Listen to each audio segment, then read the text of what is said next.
se expôs sem limites. No encontro ministerial, ofendeu prefeitos e governadores e, entre outras atrocidades, defendeu o armamento da população. O Fórum Brasileiro de Segurança Pública repudiou as declarações de Bolsonaro por entender que usar o cidadão como braço armado do Estado é uma medida equivocada. Armar a população, em nenhuma circunstância, é uma boa solução para qualquer problema. No caso das falas do presidente Bolsonaro em armar a população para que a população seja um apoio armado ao seu programa de governo, ou aquilo que ele prometeu em campanha, é absolutamente ilegal, inconstitucional e confronta qualquer princípio democrático trazido desde a Constituição de 88 ou qualquer regime democrático que se vale do Estado Democrático de Direito como modelo de funcionamento de sociedade. Assim que o vídeo foi divulgado, a Associação Juízes para a Democracia emitiu um parecer. O documento denuncia um governo federal autoritário e um possível golpe em curso. Essa declaração do presidente durante a reunião ministerial é de extrema gravidade. Primeiro porque o motivo, por ele alegado para armar a população seria evitar o risco de uma ditadura. Ao mesmo tempo em que ele afirma que em 64 nós tivemos um movimento que impediu o Brasil de estar hoje numa situação muito pior, etc. Quer dizer, a gente não pode mudar o conteúdo dos termos, né? O que a gente teve a partir de 64 no Brasil foi uma ditadura civil, empresarial e militar. O interesse em armar civis não é de hoje. Logo que tomou posse, Bolsonaro flexibilizou o Estatuto do Desarmamento. Na época, o argumento foi a autodefesa. Mas agora, as intenções parecem outras. Armar uma população com propósitos políticos só tem um nome, isso é golpe. E isso é o que o Brasil está longe de precisar no meio de uma pandemia global e no meio de uma crise política também bastante intensificada entre o presidente da República e o Executivo em geral, Congresso e Supremo Tribunal Federal. Segundo a presidenta da AJD, no vídeo, Bolsonaro subverte os fatos. É o governo dele que ameaça a democracia. As pessoas têm que saber a gravidade que é ter acesso a uma arma de fogo e tem que saber também que ela até pode eventualmente ser defendida como uma forma de defesa pessoal, mas não como um estímulo a uma espécie de guerra civil, como parece ser o que diz o presidente na sua manifestação, porque ele diz claramente, eu quero armar a população para que ela evite uma ditadura, ou seja, ele está, na verdade, convocando as pessoas para uma guerra contra um inimigo que ele inventa. A reunião realizada em 22 de abril passado entre Bolsonaro e seus ministros, citada pelo ex-ministro Sérgio Moro como prova de que o presidente queria interferir na Polícia Federal, amplia ainda mais as razões para que ele saia do cargo. Essa é a análise da jurista e professora na Universidade Federal do Rio de Janeiro, Carol Proner. Segundo ela, a fala de Bolsonaro configura um crime de responsabilidade, em especial quando ele estimula a violência. É muito importante entender que a reunião deveria tratar da pandemia do Covid-19 e da catástrofe, das soluções para essa catástrofe que leva o Brasil a ser um novo epicentro mundial. Nada se tratou, muito pouco se tratou, algo como 19 minutos de toda aquela reunião super extensa, e o que se viu foram as entranhas de um governo extremamente antipopular, as intenções e os métodos extremamente violentos deste governo em relação à sua própria soberania, seu próprio povo. Com relação ao principal, que é o inquérito que está no âmbito do Supremo Tribunal Federal e a sua instrução como prova conforme as acusações do ministro Sérgio Moro. Independentemente de comprovadas ou não, há quem diga, e com muita propriedade, de que ali não há provas cabais, as falas do presidente revelam, sem nenhuma dúvida, repreensão pública ao ex-ministro Sérgio Moro, além de demonstrar a determinação em interferir em estruturas da administração para proteger a família e os amigos, com ameaças de exoneração. Isso é crime, segundo a lei de responsabilidade. Expedir ordens ou fazer requisições de forma contrária às disposições expressas na Constituição, artigo 9º, também usar da violência ou ameaça contra funcionários públicos para coagi-lo a proceder ilegalmente, bem como utilizar de suborno ou de qualquer outra forma de corrupção com o mesmo fim.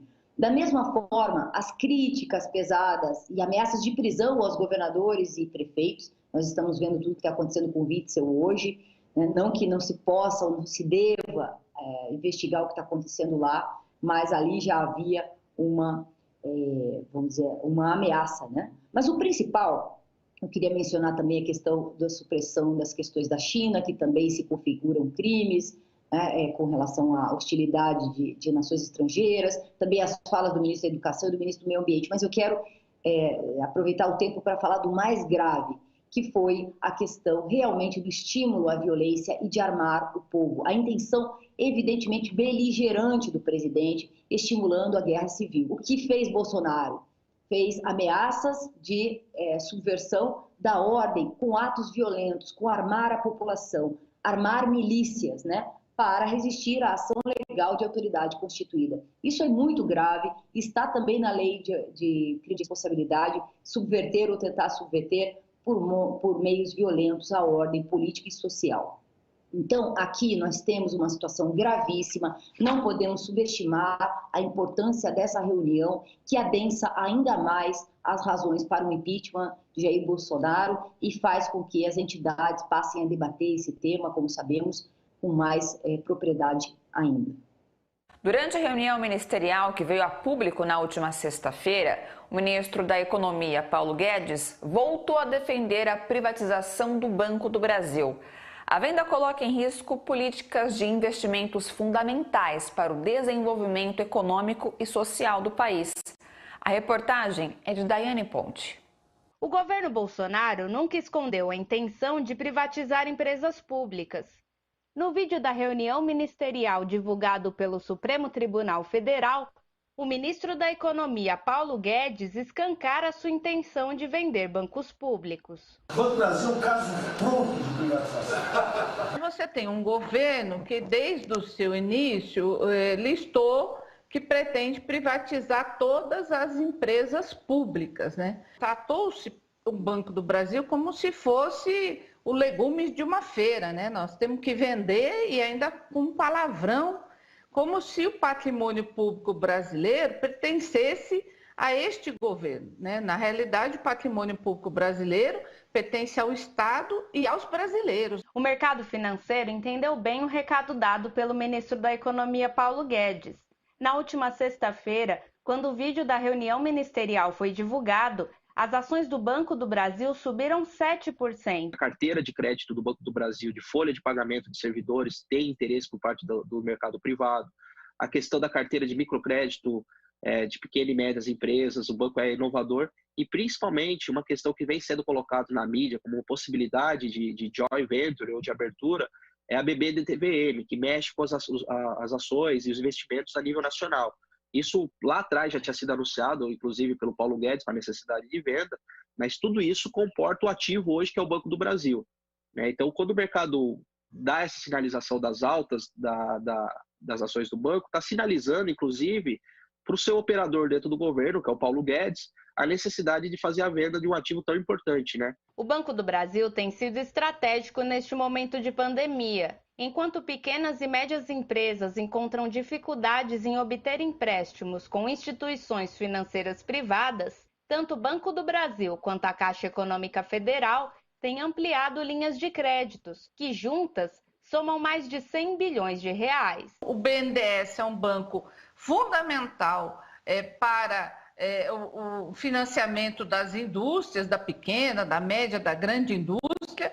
O Banco do Brasil, ele financia praticamente todo o crédito agrícola brasileiro para os pequenos produtores e também para os grandes. E a Caixa Federal detém aí 70% do crédito imobiliário. Sem essas instituições, o Brasil ficará à mercê das grandes multinacionais internacionais, aí que o único interesse que tem é ter lucro e levar todos esse resultado para suas matrizes em outros países. Não há interesse em gerar emprego no Brasil, não há interesse em gerar riqueza. É por isso que funcionários do Banco do Brasil continuarão na luta para que a instituição não seja vendida. Na década de 90, lutamos, sobrevivemos. Eu acho que a gente tem que voltar a lutar, tem que voltar a defender não só nosso emprego, mas também a empresa pública voltada para a soberania nacional. Uma empresa que faz o desenvolvimento necessário. O Banco do Brasil atuando na agricultura não é por acaso, atua porque os órgãos privados não querem atuar. A gente tem que lutar contra a depredação do patrimônio nacional, né? Os povos tradicionais conseguiram uma importante vitória na Câmara dos Deputados. A aprovação de um projeto de lei que prevê um auxílio emergencial durante a pandemia. A reportagem é de Camila Piacese. O texto prevê um auxílio emergencial mensal de R$ 600 para indígenas, pescadores, quilombolas, ribeirinhos e povos do campo em situação de vulnerabilidade enquanto durar a pandemia do novo coronavírus. No projeto original, a previsão era o pagamento de um salário mínimo. No substitutivo, ficamos com a ajuda emergencial do governo de R$ 600, complementando com cestas básicas e atendimento à saúde. Nesse sentido, foi muito importante essa aprovação. Projeto que, pela primeira vez, nessa legislatura, contempla o tema indígena, mas é tão importante porque veio justamente dessa situação que o país enfrenta, que é a pandemia que causa o coronavírus. O PL prevê também a distribuição de cestas básicas, remédios, itens de proteção como luvas, máscaras e álcool em gel e também material de higiene. O projeto determina a prioridade de atendimento a essas populações, tendo em vista que são pessoas mais vulneráveis do ponto de vista epidemiológico. Determina também a suplementação do orçamento da saúde indígena e daí também aponta recursos adicionais para outra situação de emergência e calamidade. Agora, o texto segue para votação no Senado Federal. Parlamentares e o Conselho Indigenista Missionário esperam que o projeto de lei saia do papel o quanto antes para que essa população não fique desassistida. Para garantir aos mais fragilizados, às comunidades mais fragilizadas, que precisa neste momento do apoio deste país, tenha todas as condições de terem vida e vida em abundância onde estão. Mas, por enquanto, por parte do governo federal, existe uma imobilidade com relação a essas necessidades que as comunidades estão tendo. Nesse sentido, já existe cerca de 100 óbitos de indígenas, em especial na região amazônica, onde mais de 70 indígenas foram vitimados já pela Covid-19 e existe mais de 700 indígenas contaminados e em situação de isolamento devido ao contágio pelo coronavírus. O governo começou a pagar na última quarta-feira a segunda parcela do auxílio emergencial de R$ 600 para trabalhadores autônomos e beneficiários de programas sociais, como o Bolsa Família. Mas quase metade dos cerca de 105 milhões de brasileiros que se inscreveram no cadastro da Caixa Econômica Federal ainda não recebeu nenhuma quantia. A falta de uma renda para suprir os impactos do isolamento social é sentida principalmente entre os mais vulneráveis. Acompanhe na reportagem de Pedro Estropaçolas, do Brasil de Fato. O auxílio emergencial não está chegando a quem mais precisa. Na semana em que se encerra o calendário de pagamentos da segunda parcela do benefício, aproximadamente 40% dos 106,1 milhões de brasileiros cadastrados ainda não tiveram acesso ao dinheiro prometido. Os casos estão sem resposta e sob análise por parte da Caixa Econômica Federal. Um dos problemas que tem acontecido é com mães chefes de família, que foram vítimas de fraude por seus ex-companheiros. Para pedir o auxílio, basta a indicação do CPF da criança, mas se um dos pais se cadastrar primeiro, o outro fica impedido de obter a renda. Foi o que aconteceu com Juliana, que não quis ser identificada. Moradora de São Paulo, ela cuida integralmente do filho de 4 anos durante a pandemia. Foi em análise um tempão, sei lá, acho que ficou quase um mês em análise. E aí, quando eu recebi a resposta de reprovação, porque o CPF do meu filho, que tem 4 anos de idade, ele foi usado por uma outra composição familiar. E aí, na hora, eu me lembrei que cerca de 20 dias antes disso, o pai dele tinha entrado em contato comigo para pedir o número do CPF para poder fazer alguma coisa de plano de saúde. O mesmo tipo de fraude ocorreu com Ivana, em Belém.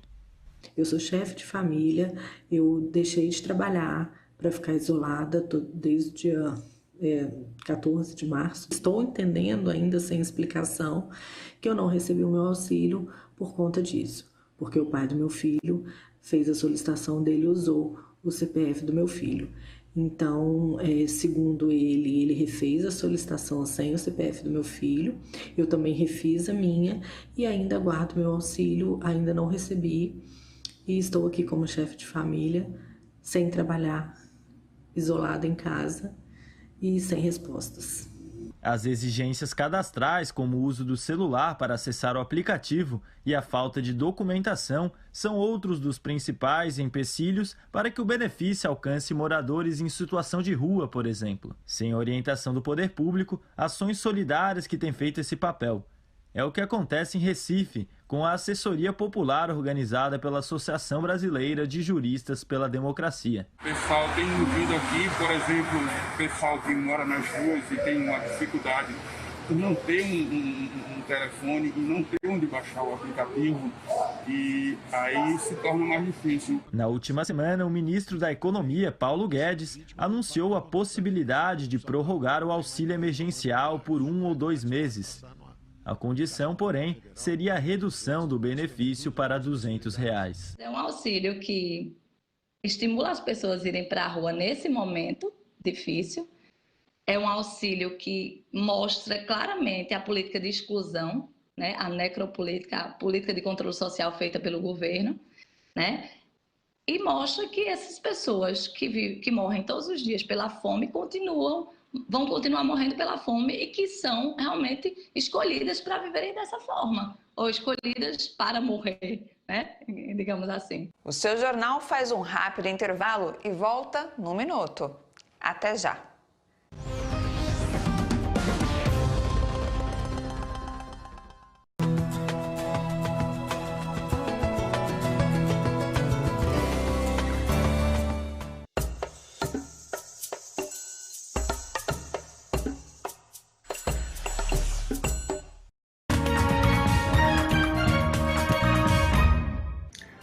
Hoje tem debates Le Monde Diplomatique Brasil na TVT às 22 horas.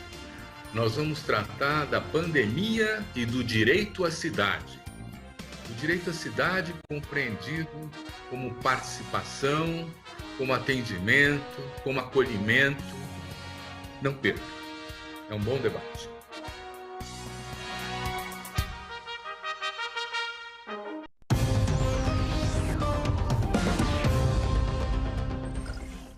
A Polícia Federal realizou na manhã de hoje operação na residência oficial do governador do Rio, Wilson Witzel, e em outros endereços ligados à família dele. A ação investiga supostos desvios de dinheiro público na construção de hospitais de campanha durante a pandemia. Nas primeiras horas da manhã de hoje, agentes da Polícia Federal ingressaram no Palácio Guanabara, sede do governo do estado, cumprindo mandados da Operação Placebo, que apura indícios de desvios de recursos públicos que deveriam ser aplicados na resposta à pandemia de Covid-19.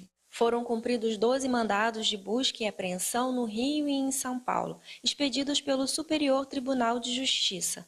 Entre os locais visitados pelos agentes estão endereços ligados ao ex-secretário e ao ex-subsecretário de Saúde, assim como a antiga residência do governador na zona norte da cidade, já que a primeira-dama, Helena Witzel, também é investigada. Foram apreendidos celulares do governador e da esposa. De acordo com o comunicado da Polícia Federal, elementos de provas obtidos durante investigações da Polícia Civil e do Ministério Público apontam para a existência de um esquema de corrupção envolvendo uma organização social contratada para a implantação de hospitais de campanha e a cúpula da gestão de saúde do Estado. Vale lembrar que o ex-subsecretário Gabriel Neves está preso desde o início deste mês justamente pelo contrato de mais de 800 milhões de reais com a organização social IABAS para a gestão de hospitais de campanha no Estado. A ação de hoje seria um desdobramento dessas investigações. Em coletiva de imprensa na tarde de hoje, Witzel classificou a operação como um ato de violência contra o Estado democrático de direito, baseado numa construção fantasiosa contra ele, e se disse vítima de uma ditadura de perseguição impetrada pelo presidente Bolsonaro. Não foram encontrados valores, não foram encontradas joias, se encontrou foi apenas a tristeza de um homem, de uma mulher, pela violência com que este ato de perseguição política está se iniciando no nosso país. Senador Flávio Bolsonaro, com todas as provas que nós já temos contra ele, que já estão aí sendo apresentadas, dinheiro em espécie depositado na conta corrente, lavagem de dinheiro, bens injustificáveis. Senador Flávio Bolsonaro já devia estar preso. Esse sim. A Polícia Federal deveria fazer o seu trabalho com a mesma celeridade que passou a fazer aqui no estado do Rio de Janeiro, porque o presidente acredita que eu estou perseguindo a família dele. E ele só tem essa alternativa de me perseguir politicamente. O governador do Rio, Wilson Witzel, elegeu-se na onda ultraconservadora que levou Jair Bolsonaro ao poder e depois eles viraram adversários. Mas para o comentarista político João Caires, o que importa no ataque de hoje de Bolsonaro a Witzel é o uso da Polícia Federal como polícia política. Vimos hoje Bolsonaro comemorando a operação da Polícia Federal no Rio de Janeiro, na residência oficial do governador. A nossa preocupação, a minha preocupação e a preocupação da sociedade é transformar a Polícia Federal numa verdadeira SS, numa polícia política que persegue adversários políticos. Isso jamais poderemos aceitar. Estamos correndo sérios riscos. As instituições estão funcionando, é o que dizem. Alguém acredita nisso? STF ameaçado. Agora, generais falando em guerra civil. Mas quem falou em guerra civil foi o próprio presidente da República. E pasme, entre dois generais, falou em armar a população.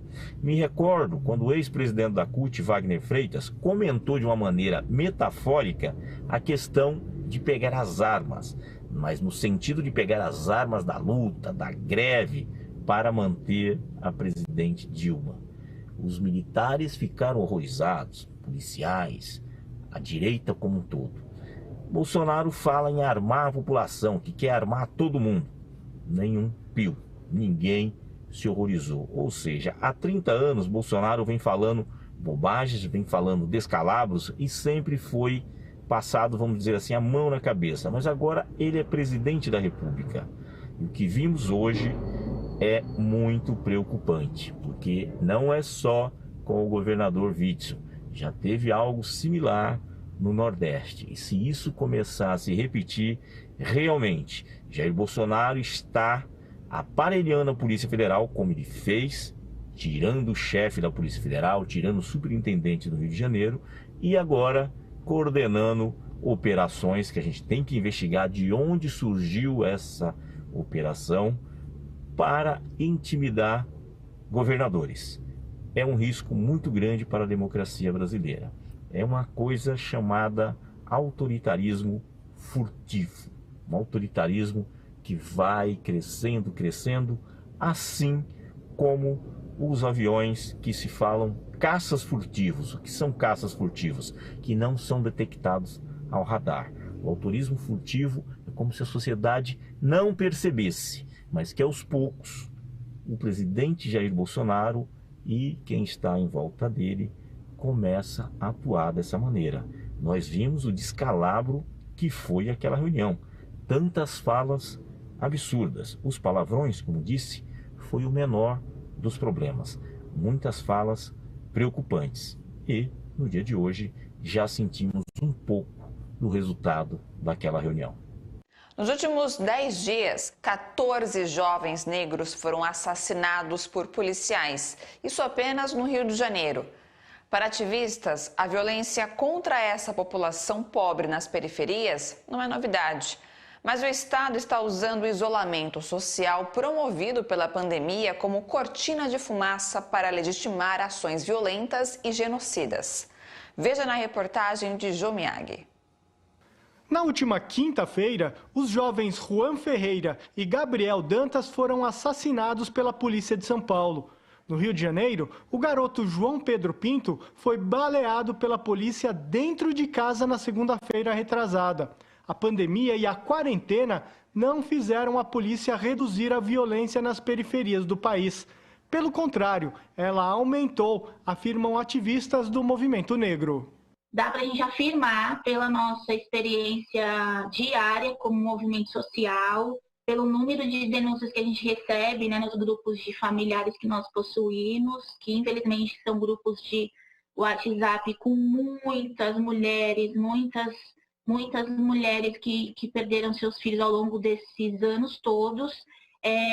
Seguramente a gente pode afirmar, enquanto movimento, que esse número está aumentando e certamente nós vamos terminar 2020 com um dado ainda maior de morte por violência policial. O Estado do Rio sozinho matou 1.810 pessoas. Só os policiais do Estado do Rio, eles mataram 1.810 pessoas. Vamos provar que em 2019, 40% das mortes acontecidas no Brasil inteiro por policiais, 40% aconteceram só no estado do Rio de Janeiro. Todos os Estados Unidos da América. Então, a matança do único estado brasileiro, Rio de Janeiro, em 2019, foi o dobro de mortes que aconteceram em todo o estado dos Estados Unidos. Em protesto contra esse abuso, a Coalizão Negra por Direitos realizou um ato virtual pelo 7º dia em memória de João Pedro e todas as vítimas do genocídio negro no Brasil. O movimento negro acha importante dar visibilidade ao tema, cobrar as autoridades e não deixar os casos caírem no esquecimento. E este ato hoje, de 7º dia do assassinato de João Pedro, ele mostra para todo o Brasil que nós negros vamos cada vez mais atuar frente à situação de extermínio da população negra. Eu acho que qualquer coisa que a gente consiga colocar, né, na mídia, a gente consiga compartilhar, de falar dessas atrocidades que acontecem, eu acho que não é só a gente operacionalizar e trabalhar nesse viés de que a violência, é falar que essa violência existe. Para os ativistas, a violência policial é resultado do racismo, da omissão da justiça e do consentimento de governantes com esse tipo de política. No Supremo Tribunal Federal, uma ADPF, arguição de descumprimento de preceito fundamental, é analisada para responsabilizar o governador do Rio de Janeiro, Wilson Witzel, pelas ações violentas da polícia no estado. A pedido do movimento negro, alguns partidos políticos emprestaram seu nome para abrir uma ação direta pelo descumprimento de preceitos fundamentais. A ADPF número 635. A ADPF número 635. E a Educafro entrou como amicus curiae, dando sustentação oral e provando com dados e mais dados que o Estado está sendo exageradamente e irresponsavelmente violento contra a juventude negra. No Rio de Janeiro, familiares e amigos de Marielle Franco fazem campanha para que não seja federalizada a investigação do assassinato dela e de Anderson Gomes.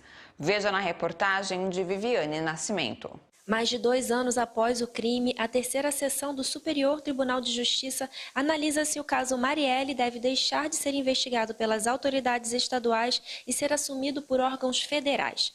O pedido de deslocamento de competência foi feito em 2019 pela então Procuradora-Geral da República, Raquel Dodge, alegando falhas nas investigações dos órgãos locais. O atual Procurador-Geral, Augusto Aras, manteve o pedido. As famílias de Marielle e Anderson se posicionam contra a federalização. Nós da família, o Instituto Marielle Franco, a Coalizão Negra por Direito e as companheiras de Marielle Anderson, nós fizemos aí uma grande mobilização para pedir federalização não. Então nós recolhemos aí já mais de 91 mil assinaturas sendo contrárias a esse pedido. A gente espera que na quarta-feira esse julgamento a gente consiga sair, né, vitorioso e que não federalizem o caso da Mari, porque a gente entende nesse momento aí uma situação a nível de esfera federal que a gente não gostaria de estar participando. As famílias e organizações iniciaram uma campanha para pressionar os membros do STJ a rejeitarem o pedido no julgamento de amanhã. Um dos argumentos é que não há motivos técnicos que justifiquem federalizar o caso. Primeiro, não há base legal para a federalização. Isso foi um equívoco da Raquel Dodge. No seu último dia como procuradora-geral, que ela pegou um relatório da Polícia Federal, que fez uma investigação sobre a investigação, policiais federais que fizeram um bom trabalho, e ela leu completamente errado. Quem diz isso, inclusive, são os próprios policiais federais que fizeram o relatório. A Raquel Dodge não entendeu.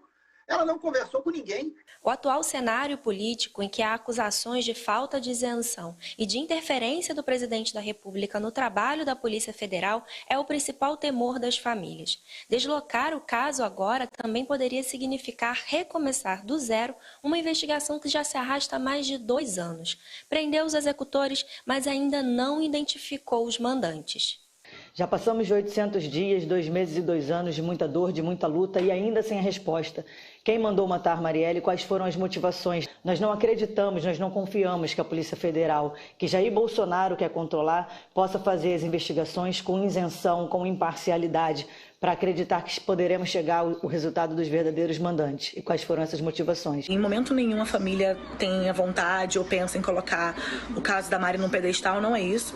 Mas a gente sabe que é um crime, um feminicídio político, um feminicídio que aí a gente precisa de respostas não só para o Brasil inteiro, mas para o mundo, né, por ter sido uma vereadora assassinada no exercício de sua função.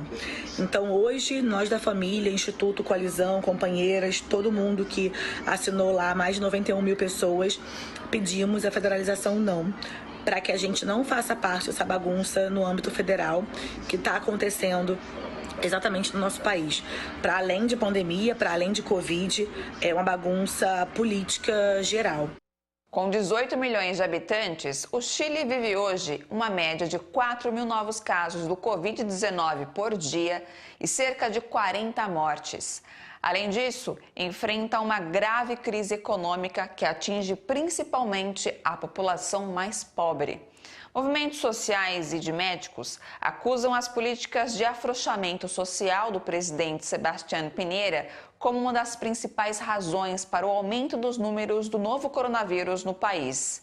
Veja na reportagem de Victor Farinelli e Paola Cornejo, do Brasil de Fato.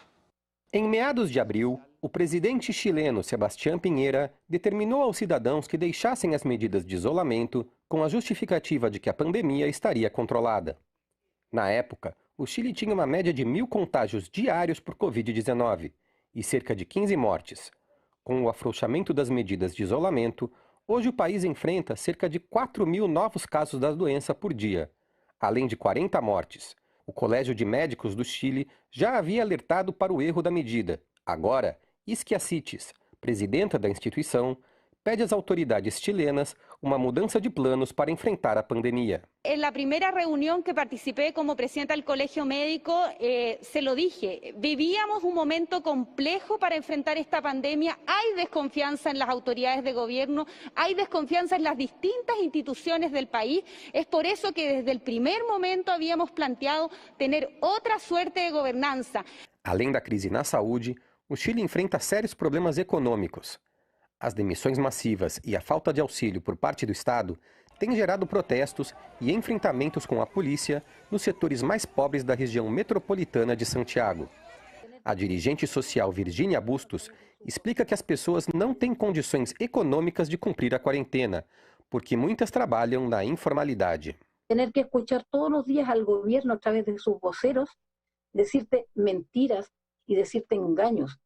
Decirte que somos el mejor país, que nos llaman de todo el mundo, decir que estamos en la meseta, decir que puedes salir a tomarte un café y después una cerveza, y después tú reclamas que la gente esté en la calle.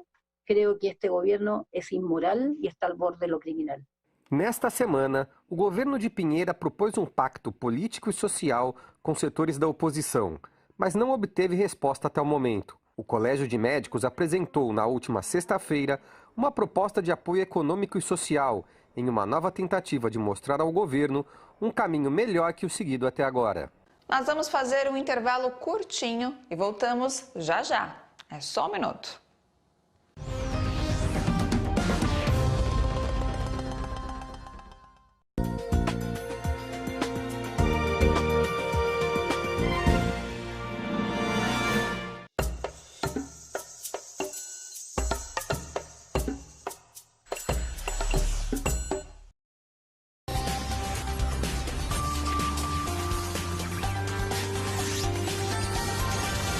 Trump, se posicionó a favor de estos grupos e intervino.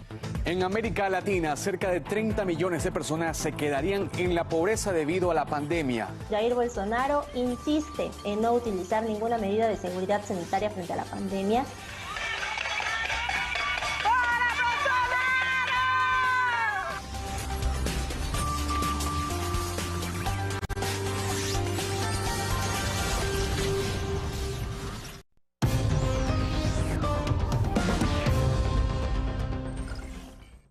Foi lançado hoje o primeiro relatório anual de desmatamento produzido no Brasil. O documento envolve todos os biomas brasileiros e demonstra a perda de vegetação nativa detectada no país em 2019. Essa é a primeira vez que os alertas de desmatamento no território nacional são analisados em um único levantamento que demonstra 99% de todo o desmatamento que aconteceu no Brasil foi irregular, não tinha autorização ou estava em áreas que jamais poderiam ter sido desmatadas. Iniciativa de dezenas de entidades, o MAP Biomas analisou todos os alertas de desmatamento gerados por satélites de 3 fontes, entre elas o INPE, o Instituto Nacional de Pesquisas Espaciais. Entre janeiro de 2019 e abril deste ano, foram quase 57 mil pontos de desmatamento no país, com maior concentração no Cerrado e na Amazônia. No total de alertas, 11% foram registrados em unidades de conservação e quase 6% em terras indígenas. O município de Altamira, no Pará, é o mais afetado, com equivalente a 4.500 campos de futebol desmatados. Em Altamira estão também os territórios indígenas com maior número de invasão de madeireiros. Só na Apitereua são 479 alertas, somando quase 9 mil hectares. Depois do abril com mais devastação na Amazônia na última década, ambientalistas denunciam o apoio do governo Bolsonaro à destruição. A reportagem é de André Gianocari. No mês passado, o desmatamento na Amazônia devastou 529 quilômetros quadrados de vegetação. Segundo o Imazon, Instituto do Homem e Meio Ambiente da Amazônia, foi o abril mais destruidor para a floresta amazônica na última década. Tem um impacto terrível. A Amazônia ela é fundamental para o equilíbrio climático. Se a gente desmatar, perder essa floresta, qualquer esforço de combate às mudanças climáticas vão ser extremamente prejudicadas ou vão ser em vão. Só nos últimos 8 meses, a derrubada eliminou mais de 5.600 quilômetros quadrados de áreas verdes. Nem unidades de conservação foram poupadas, como o Parque Nacional do Acari. Se o desmatamento como um todo está aumentando muito, então tudo indica que esse ano nós vamos atingir a marca próxima de 15 mil quilômetros quadrados, que é uma área gigantesca e que seria, portanto, o maior número desde 2005, ou seja, a gente está voltando mais de uma década para trás, né, no quesito de controle e combate ao desmatamento. Em relação a abril, o desmatamento cresceu 171% no comparativo com o mesmo período do ano passado. De acordo com o Imazon, quase 1/3 de toda essa destruição aconteceu no estado do Pará. Na sequência, aparecem os estados de Mato Grosso, Rondônia, Amazonas, Roraima e Acre. Ainda conforme o Imazon, 10 cidades responderam por mais da metade deste prejuízo ambiental. A cidade paraense de Altamira está no topo da lista. Lá, 72 quilômetros quadrados de terra foram devastadas. Grileiros são acusados de provocar este cenário desolador. As grandes novidades é que está aumentando o número de invasão de terra pública, grilagem, inclusive em áreas protegidas, né, unidades de conservação ou terras indígenas, e o número de garimpos também, né? A área de garimpo na Amazônia dobrou no último ano. A situação na Amazônia se agrava ainda mais com o incentivo do governo Bolsonaro à destruição. O assustador dessa história toda é porque faz parte de um projeto de governo. O projeto de governo para a Amazônia e para o meio ambiente é um projeto de devastação, projeto de destruição, é um projeto de colocar o Estado brasileiro a serviço do crime, né? A gente viu isso em várias oportunidades. Diariamente, esses órgãos do próprio governo que fazem a fiscalização, o combate ao crime ambiental, eles são desmoralizados, sucateados, corte de verbas. Isso é consequência direta das sinalizações dadas pelo governo federal de que não só vai tolerar esse tipo de ilegalidade, como pretende legalizar, ou seja, pretende regularizar aquilo que hoje é crime. E isso tem feito, de fato, com que se exploda, né, as invasões e o desmatamento em toda a região. O acesso à internet avança no Brasil, mas também revela diferenças sociais. Isso porque 1 em cada 4 brasileiros não tem acesso à internet. É o que revela uma pesquisa realizada pelo Centro Regional de Estudos para o Desenvolvimento da Sociedade da Informação. A pesquisa mostra que enquanto 95% da população mais rica utiliza a internet, entre a mais pobre esse índice cai para 57%. 58% dos internautas brasileiros se conectam exclusivamente pelo celular, mas nem sempre essa ferramenta permite a realização de atividades mais sofisticadas. Segundo a pesquisa, quando o recorte é por classe, 66% dos mais ricos utilizam a internet para trabalhar. Já entre os mais pobres, esse número cai para 18%. O mesmo vale para estudos, 60% para a classe A e 27% para D e F, evidenciando as desigualdades digitais presentes no país.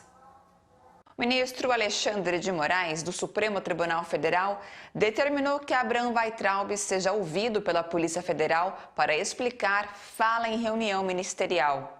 O ministro da Educação, Abraham Weintraub, tem até 5 dias para explicar à PF por que chamou ministros do STF de vagabundos e ainda defendeu a prisão deles. A fala de Weintraub foi durante uma reunião ministerial que teve o sigilo quebrado pelo Supremo na última sexta-feira. Na decisão, o ministro Alexandre de Moraes determinou ainda que a Procuradoria-Geral da República acompanhe o depoimento e se manifeste em relação à investigação. O Corinthians é contra a retomada do futebol no Brasil em meio à pandemia. É o que revela a carta aberta divulgada hoje no site oficial do clube e em suas redes sociais. Segundo a carta, assinada pelo presidente André Sanches, é preciso articulação e o futebol não pode se antecipar ao controle do vírus. Sanches escreveu que depois de 23 mil mortes causadas pela Covid-19, todo debate é menor, e embora seja legítimo que o futebol procure saídas, é preocupante que o Brasil viva um cenário muito diferente daqueles países que retomam suas ligas. O Instituto Vladimir Herzog e o Museu da Pessoa criaram um projeto para resgatar histórias de pessoas que viveram na época da ditadura militar. O objetivo é evitar que violações de direitos humanos cometidas nos anos de chumbo sejam esquecidas. A reportagem é de Daiane Ponte. Com um governo que vive negando um dos períodos mais tristes da história do país, resgatar a memória e a verdade sobre a ditadura militar se faz mais do que necessário. É por isso que o Museu da Pessoa e o Instituto Vladimir Herzog decidiram produzir um projeto audiovisual com depoimentos de pessoas que viveram esse período. Rogério Sottili, que é presidente do Instituto, foi assistir o filme do Museu da Pessoa, que foi lançado na Mostra Internacional de Cinema, Pessoas Viver para Contar, que é um longa onde 5 diretores se debruçaram sobre o acervo do Museu da Pessoa para contar essa história, para mostrar o potencial que tem as histórias de vida das pessoas. Então, o Sotile nos procurou falando, vamos fazer um projeto sobre as memórias da ditadura, mas aquelas memórias cotidianas, como que as pessoas comuns passaram. A nossa ideia é, a partir do registro de histórias de vida, dos testemunhos que a gente fala e no presente. Maria Amélia Teles conhece bem os horrores da ditadura. Nos anos 70, quando era militante do PCdoB, Amelinha foi presa pelos militares junto com o marido, o filho e um amigo, e acabou sendo torturada pelo major do Exército Carlos Alberto Brilhante Ustra, então comandante do DOI-CODE de São Paulo. O Brasil viveu uma ditadura que censurava, que perseguia, sequestrava, torturava, assassinava, ocultou cadáveres de pessoas que participavam da oposição, que lutavam contra a ditadura. Vários militantes são desaparecidos políticos até hoje, até os dias de hoje. E instaurou o estado do terror. O projeto para resgatar todas essas memórias ainda está em fase de pré-produção e será divulgado em plataformas online. Uma importante ferramenta para reaproximar a sociedade de sua própria história, mas também para resgatar valores democráticos, que vivem sendo ameaçados pelo governo Bolsonaro. Todas as entrevistas vão formar uma coleção digital que vai ficar disponível no acervo do Museu da Pessoa e no portal do Museu da Pessoa, que é o nosso acervo digital que qualquer pessoa pode acessar, e no portal do Instituto Vladimir Herzog. É trazer à tona essas histórias, num momento super necessário, porque as pessoas pedem a volta do regime militar, quer dizer, uma doideira. Tem uma série de aspectos que a ditadura afetou nos nossos modos de vida e que a gente precisa contar para que as pessoas entendam o que ocorre quando um regime autoritário, antidemocrático, que não dialoga com as pessoas, que coloca ações soberanas, que pensa que existe uma soberania que está além da democracia, que é o que a gente vê o presidente atual fazendo, quais as consequências diretas para o modo de vida das pessoas. Então, ainda nesse momento de pandemia, é fundamental a gente olhar para isso. Se existe toda uma estratégia fortemente arquitetada pelo governo atual de destruir nossa história, um projeto desse vai recuperar nossa história. Então, é de uma importância inestimável. A edição de hoje do Seu Jornal termina aqui. A luta por direitos humanos e democracia continua.